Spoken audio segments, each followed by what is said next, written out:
Добър вечер, мили хора! То е нещо, дето го приготвям с чушчици за директна консумация. Директно с ракийката върват, разбира се. Имат няколко неща в основната си част, т.е. няколко компонента. Маслини, гръцки, чушки, лучец, пресен, малко самардова, зехтинче, оцет от малини, сок от нар, варели кипели. Тато и нещото с рецептичка за чушчици, готови с директна консумация, не за трошийка, са от региона на Митков мост. Но имат една тайна съставка.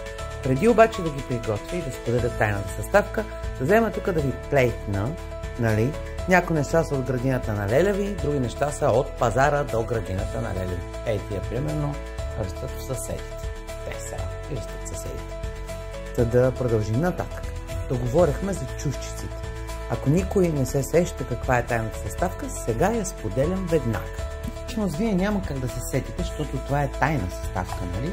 Само да кажа, че и тук всичките тия събрани компоненти в чушчиците за директна консумация, дето очакват споделената ракийка, се бъркат с лъжица, която е издялкана от изсъхнала черница на Митков мост. Та да си дойдем на думата за тайната. Салатка има. Мезенце има. Ракия има. Ама и тайна има. И тя е следната. Че ни Митко дойде, ни мост има, ама никой не знае къде е Митков мост.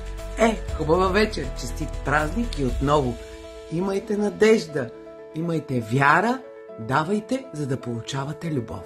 Прекрасна вечер, приятели!